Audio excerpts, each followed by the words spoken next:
Alright guys, welcome back to another video. So we're about halfway through this series, and the day that I'm recording this video is actually the day that the first video of this series goes live. So I want to know what you guys think about this. And so today we're going to be doing the glue up of the actual cabinet itself. So we've done a few different glue ups here and there. We've done our shelves, we've done the panels. All of that, there's chances to fix your mistakes pretty easily. At this point, there's no chance to fix our mistakes. So gluing up the cabinet is probably, again, one of the most stressful things in the project like this. And so there's a few things we need to do before we can actually do the glue up. First off, we need to go in and clean up all the interior and the outside of the case with our hand plane. Just because it's going to be much harder to sand this and clean it up once it's glued up, we want to do that all preemptively. Just that way, again, it's easier and it's going to work out and look better. After that, we're going to apply a light coat of oil to the inside of the cabinet here. And so this is a trick I learned because of the fact that I use only traditional finishes, which are all oil-based, and they take a while to dry. If you apply a light coat of oil to the inside of the cabinet and then let it cure for an hour, 1 to 2 hours, and then you do your glue up, it means that no glue is going to stick anywhere you don't want it to. So it's just as good as putting blue tape without having to clean up after the blue tape and peel those little pieces off. Literally, the glue just does not stick to any areas where you have that oil. On the flip side, you got to make sure that you don't get that oil on any of the dovetails or any of the pins or any of the parts that are going to need to be glued up. Because if you do that, it gets really just bad because your glue doesn't actually set there. So it's a very time-consuming thing to do it properly, but it is worthwhile because it means you don't have to try and go in all these little corners here and clean up the glue squeeze out. And so in the last video, we actually went and made all our shelves and we cut our grooves for the shelves. Now I know in that video I said I was going to actually fit up the shelves, but I forgot that you don't actually fit up the shelves until it's glued up. And so the reason you actually wait till after the glue up to fit the panels is because if I tried to fit the panels the way the cabinet is right now, I could slowly push apart the outside panels and give myself a less accurate fit. So the way I want these shelves to actually fit in is I want to be able to just slide them into the dados that we've already got in here. And so the best way to do that again is to just wait till it's glued up and then do all my rabbiting and cutting and fitting of these panels to fit them into the actual case itself.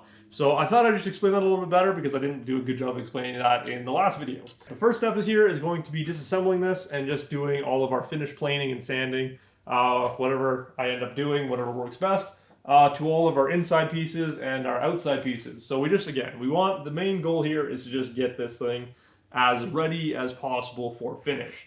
Now there's a pretty good chance that in the rest of the construction phase of this thing, the outside is going to get a little beat up. But we can always go back in with a little bit of sandpaper and touch up our areas that we need to, because we're going to be applying finish to the outside of this case as probably our very last step, because we want to make sure that we get that finish on after we're done manhandling this thing around.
Okay, so before we start doing the planing on the top and bottom panel, there's something I really want to make clear.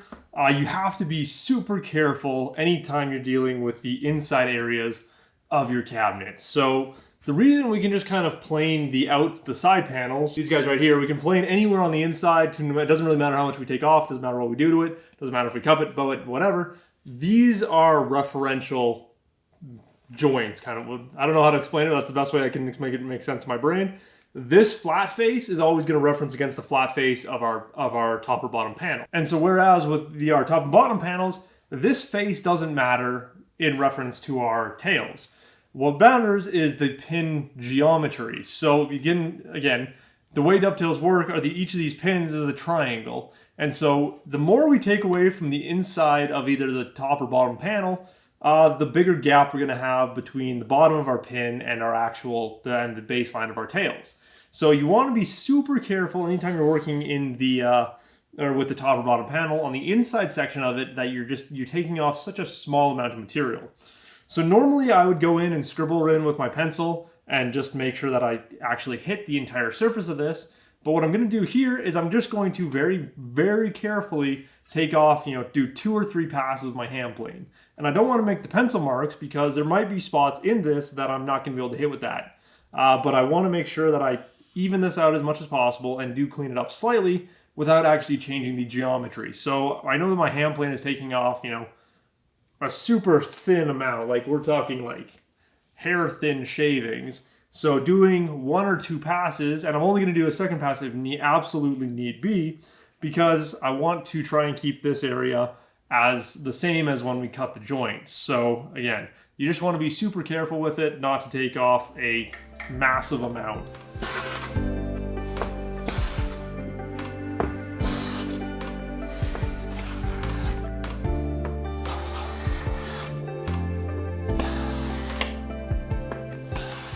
Okay, so now we have our panels actually cleaned up, and one of the really cool things about using a hand plane to clean up panels is when you put them on a really flat surface like a table saw, you really just get that beautiful suctiony feel to them, which is just so cool.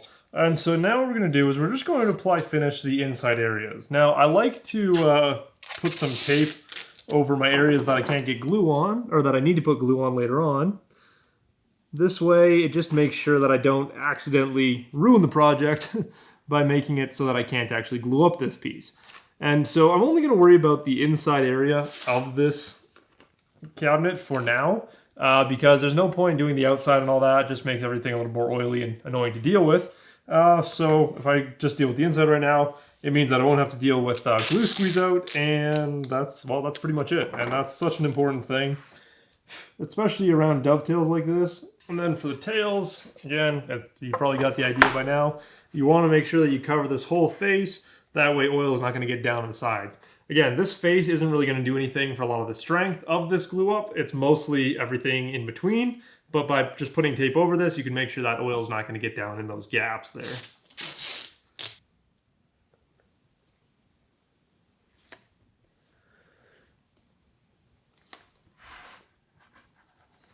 Okay, so now we're going to get on to applying the finish. Now, if you guys have seen it in my other videos, you'll know that I like tried and true finish. This is going to be the varnish oil that we're going to be using here. It's not sponsored or anything, I just really like their product. It's an all-natural oil finish. This one is actually polymerized linseed oil and pine resin, which was what the pine resin is what creates the varnish part of this. So it's just a little bit more of a resistant finish compared to just the linseed oil. And I'm going to be applying it with these, I don't know, non-abrasive white pads. No idea what they're called, but what they're actually called, but I'm pretty sure they're something like non-abrasive white pad.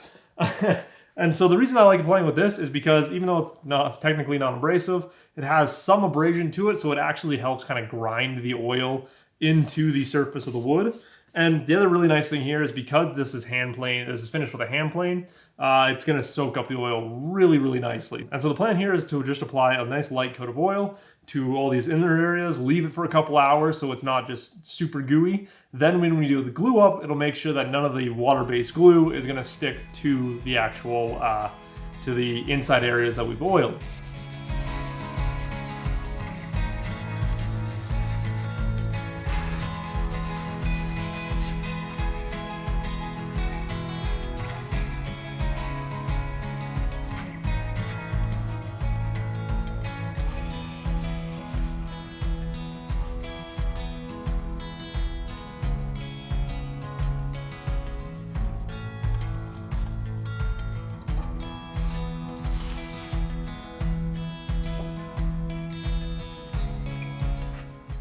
Alright, so about 2 hours later, these have been sitting for a while. We can see the finish is still not quite cured, which is perfect. And so now we're going to do the most important part of any oil finish, or any natural oil finish, is we need to wipe off the excess. If you don't do this with oil finishes, they just never really dry. Eventually they will dry, but it'll take literally months till they actually reach that properly cured state.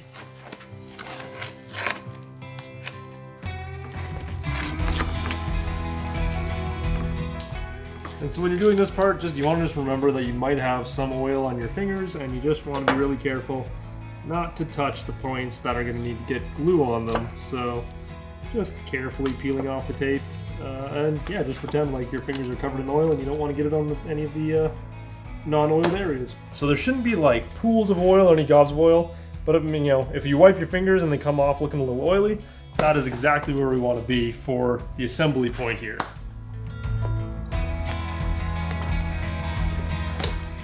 Okay, so we are actually ready to start this. So I'm not going to be talking a whole lot during this process because I have to stay very focused on what I'm doing, make sure I get everything glued up properly and in time.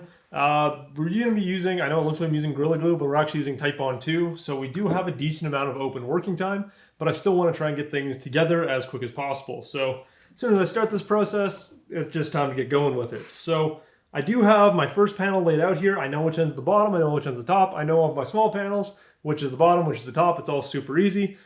This is the only one where I actually went back in and marked out which corners I'm working with. Just that way I have one frame of reference, and then I know once I get these two locked in, I just throw the other panel on and we're good to go.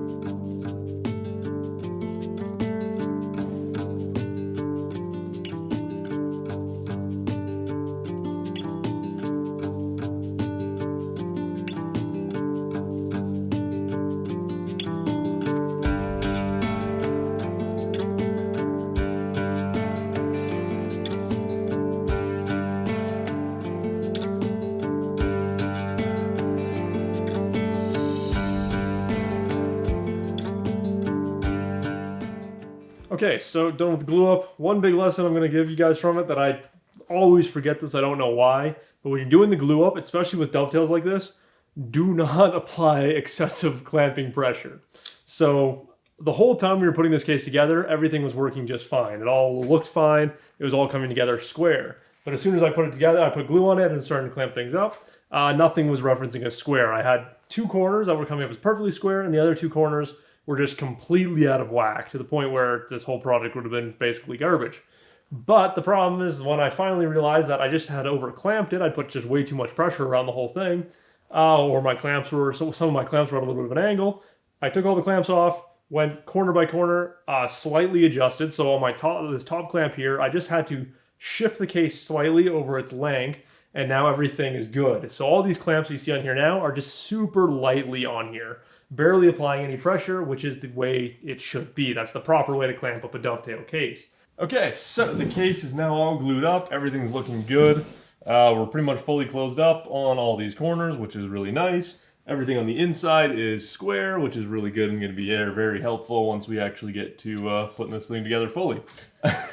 So the next thing to do right now is to go in and just clean up the little bit of glue squeeze out. So this has been sitting for about a day and a half now from when I actually did the glue up. So everything is fully cured up, everything as dry as it's going to get. The oil on the inside is still just a little bit oily feeling. It's mostly cured up though on its part. So we're good to go in and just kind of clear up any of the glue spots. And so I've got my 1/2" Veritas chisel here. Now normally I wouldn't be using these nice chisels for cleaning up glue squeeze out because glue can damage chisels pretty easily. But this is quite dull and I need to sharpen it anyway. And because of the oil, I'm not really cutting the glue off the wood file. I'm not trying to actually cut the glue. I'm just simply removing it. And so I want a nice, perfectly flat backed, true chisel that I know is going to do a better job than my cheap chisels that I normally would use for cleaning up glue.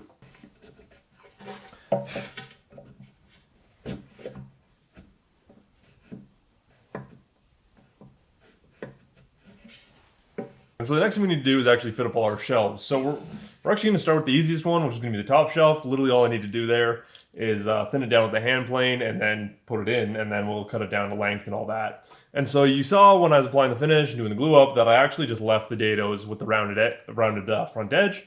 Sometimes I like to square them off, sometimes I don't feel like it. This time I didn't really see a need to go in and square it off. It's not really going to change anything because it's a totally hidden dado.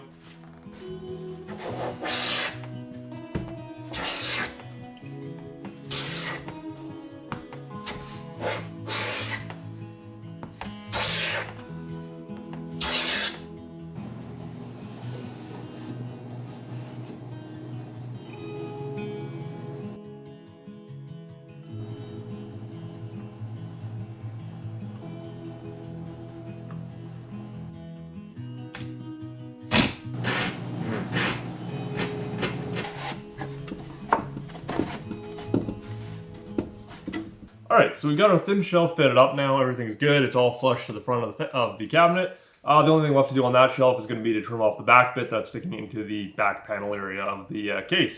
But the next part is to do our open shelves on the bottom. Now, like I mentioned when we did when we cut the dados on the case, the bottom one is pretty good. They're pretty much, well, they're actually exactly even when you actually measure it. But our middle shelf is a little bit off, about a 1/16 off on height on either side. So what we're going to have to do on these is we're going to have to do these shelves completely separate. If I managed to nail in the dados, it would have been a lot easier. I could have done them both at the same time, but we have a little bit more of a challenge now. So the way we're going to do this is actually on the table saw. And so the way this is going to work is basically I'm just going to set the blade at a very minimal height. So we're just barely nicking the bottom of the shelf. So we're going to start at about a 1/16 of an inch, and then I'm going to move the fence over, and we're just going to take a small cut off. Then I'm going to flip the shelf around, do the same on the other side. And we're just going to keep going back and forth until we actually fit the shelf into the cabinet. And so this is a very time-consuming process, but it's super accurate, which pays off in the long run. The more accurate you can make your cuts, the more efficient you can make them, the better off you're going to be in the long run. And so how this process is going to work is I'm going to start by getting the blade height dialed in on my different sides. So again, we're going to start on our bottom shelf because it's going to be a heck of a lot easier to get this process started. And then we're going to work on our second shelf later on. But the way I'm going to do this is I'm going to start by getting my blade height set. So I'm going to have my piece very close to just the edge of the blade. You know, I want to be taking off maybe a 1/16 of an inch and having it set up there. And then I'm going to have the blade set to about a 1/16 of an inch high. And then I'm going to start by making one pass on each side of the shelf here. By doing that, I've got a frame of reference. So then I can take it over to my shelf, check the fit on the shelf. If I'm anywhere close, that's a good thing. If I'm still quite a ways off, then I can start by raising my blade slightly. And so you want to start by getting your blade height set because that's the easiest part. You don't want to have to go through and get the sizing fit, or you don't want to get the width fitted before you get the height of the groove fitted. It's very hard to explain in technical terms, but basically, yeah, you want to start by getting your blade to the right height, and then once we have the blade to the right height, I'm just going to continually sneak the fence over closer and closer to the blade until we get to a rabbet that fits into our dado.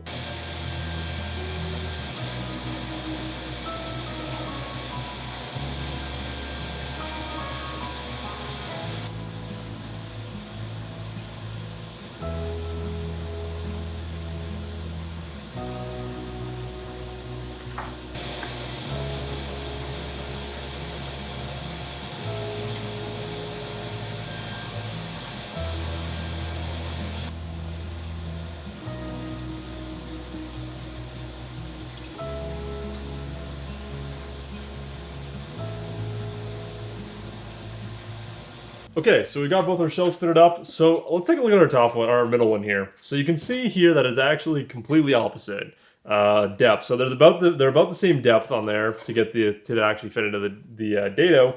But yeah, they're on complete opposite corners, and it's still not perfectly square. And so the drawer and the tray we're going to be putting in there are going to be more than functional enough to sit in here nice and square and flat. So that's all fine. Again, I'm checking it with the square. It's kind of hard to tell, but yeah, we're just barely off of square, which again, I'm not going to freak out too much about because it's just a case. It's not that big of a deal, and if it's a little bit out of square, that's fine. It's perfectly fine. So the next thing we have to do with these shelves, oh yeah, and our bottom shelf is perfect. Everything fit up there just lovely.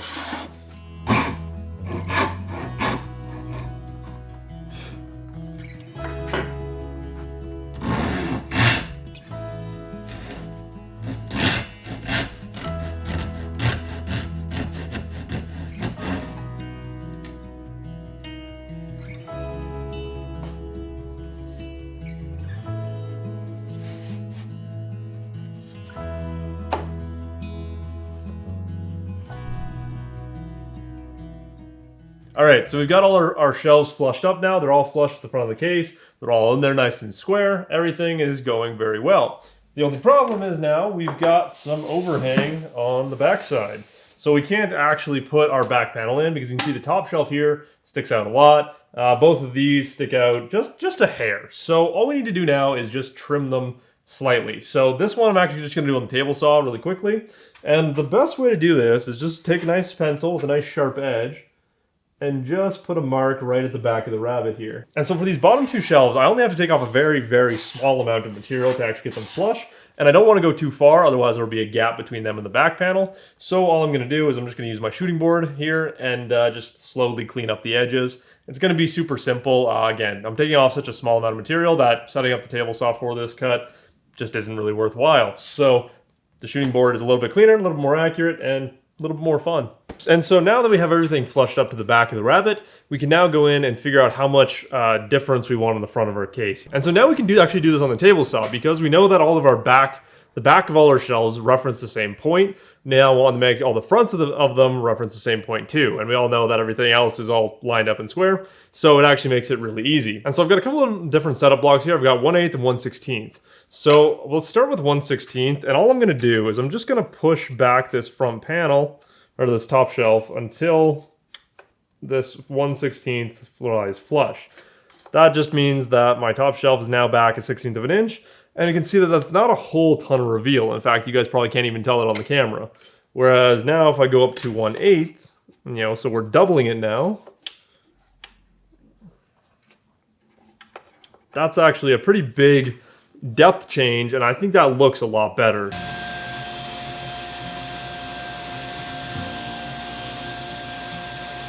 And so with our setup log, we can just check how good we did. So we're a little over 1/8, which is fine. And so this is where I'm gonna end this video. I'm gonna do a little bit of work on this thing off camera, just a little bit of the tidying up stuff. Just mainly chamfering the edges of the shelves so they're good to go. And then I'm gonna sand them lightly and then put some finish on them. I'm gonna put a second coat of finish on the inside of the case.